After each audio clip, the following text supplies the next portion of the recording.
اس کے اس عقیدے کو باطل قرار دیتی ہے کہ شہید دنیا میں زندہ نہیں ہیں، آخرت میں زندہ ہیں، جنت میں زندہ ہیں، رزق ملتا ہے، ان کو مریدوں کے نذرانوں کی ضرورت نہیں ہوتی،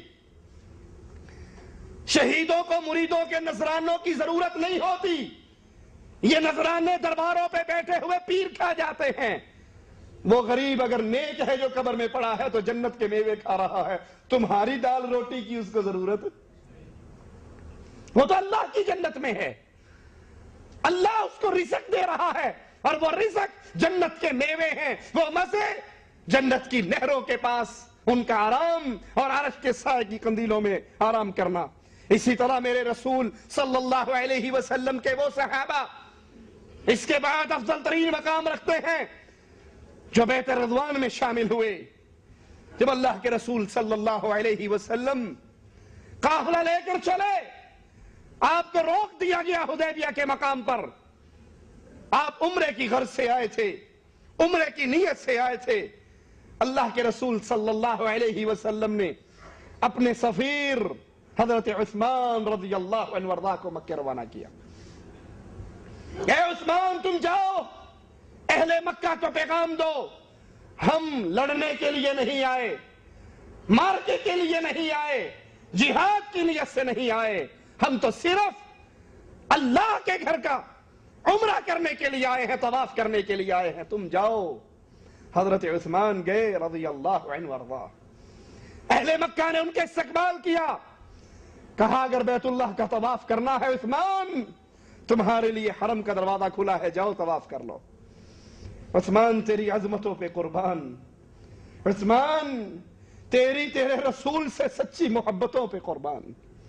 اہل مکہ کہہ رہے ہیں جاؤ طواف کرو، حجر اسود کو بوسہ دو، زمزم پیو، مقام ابراہیم پہ نماز پڑھو، جو کرنا ہے کرو، بیت اللہ کھلا ہے تمہارے لیے۔ اور حضرت عثمان رضی اللہ عنہ جواب میں کہتے ہیں لوگو یاد رکھو بیت اللہ کا دروازہ تو کھلا ہے، عثمان کبھی اپنے رسول کے بغیر اس گھر کا طواف نہیں کرے گا۔ یہ کیسے ہو سکتے ہیں؟ یہ کیسے ممکن ہے؟ میرے آقا، میرے رسول، میرے امام، اس کو تم منع کرو اس گھر میں داخل ہونے کے لیے اور عثمان کے لیے دروازے کھولو۔ نہیں، عثمان اللہ کے گھر کا طواف اس وقت تک نہیں کرے گا جب تک اس کا رسول اس کے ساتھ نہ ہو صلی اللہ علیہ وسلم۔ یہ کہنے والوں، حضرت عثمان کو گالیاں دینے والوں، ان پہ طنز کرنے والوں، ان کو نعوذ باللہ ثم نعوذ باللہ کبھی منافق اور کافر کے لقب سے یاد کرنے والوں، یہ عثمان وہ عظیم ذات ہے۔ مشہور ہو گیا کہ عثمان شہید کر دیے گئے رضی اللہ عنہ وارضاہ۔ مشہور کہاں ہوا؟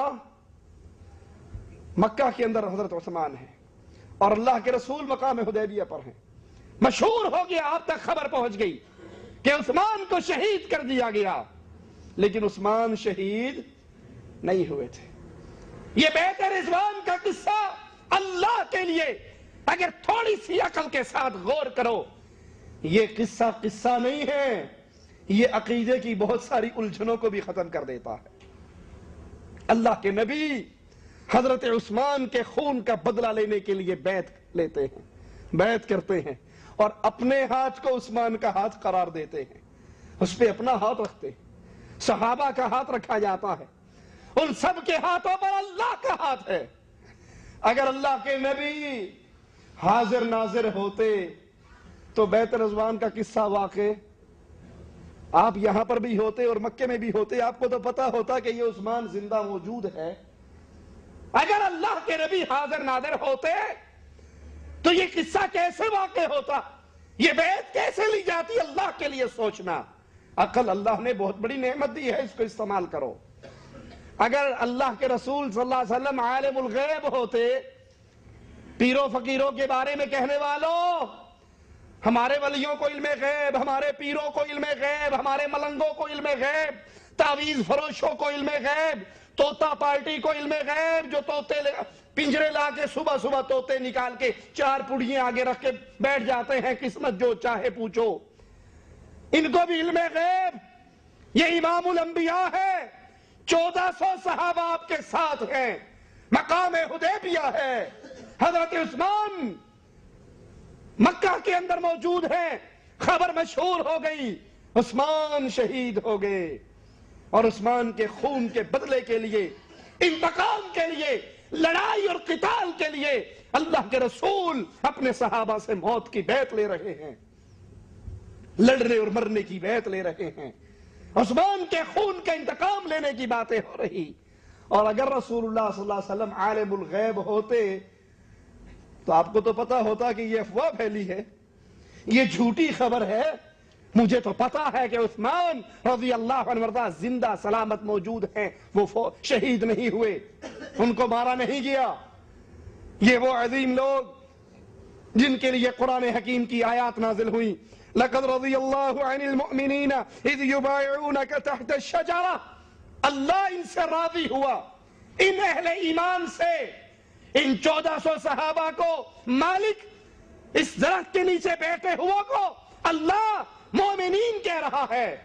میرے نبی کے صحابہ کی تکفیر کرنے والوں، میرے نبی کے صحابہ کے ایمان کا انکار کرنے والوں، یہاں اللہ اپنی کتاب میں، اپنے کلام میں کیا کہہ رہا ہے، غور کرو۔ لَقَدْ رَضِيَ اللَّهُ عَنِ الْمُؤْمِنِينَ، اللہ راضی ہوا مومنین سے، کب؟ اِذْ يُبَايِعُونَكَ تَحْتَ الشَّجَرَةِ، جب وہ درخت کے نیچے تیرے ہاتھ پر بیعت کر رہے تھے، اللہ ان سے راضی ہوا۔ اور یہ اہل ایمان اللہ کے کلام کے الفاظ کے اندر، فَعَلِمَ مَا فِي قُلُوبِهِمْ فَأَنزَلَ السَّكِينَةَ عَلَيْهِمْ وَأَثَابَهُمْ فَتْحًا قَرِيبًا وَمَغَانِمَ كَثِيرَةً يَأْخُذُونَهَا وَكَانَ اللَّهُ عَزِيزًا حَكِيمًا۔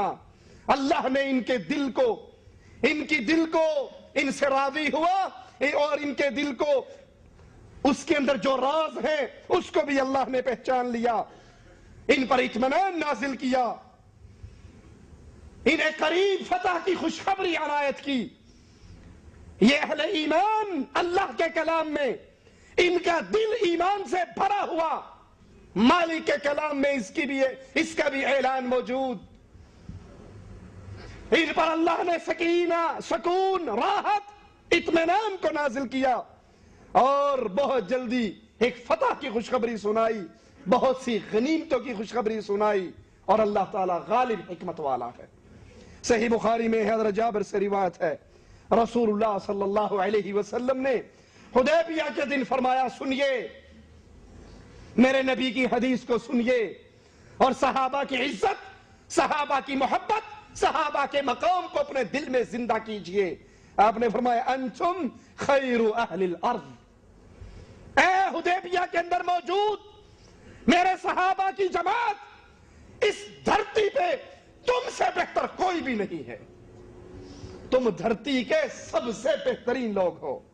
وَكُنَّا أَلْفًا وَأَرْبَعَمِيَّةً، صحابہ کہتے ہیں ہم اس وقت 1400 کے قریب تھے، آج روئے زمین پر بسنے والوں میں سے تم میں سے بہتر نبی کہہ رہے ہیں، حدیبیہ میں موجود میرے صحابہ، دنیا میں ان سے بہتر کوئی نہیں۔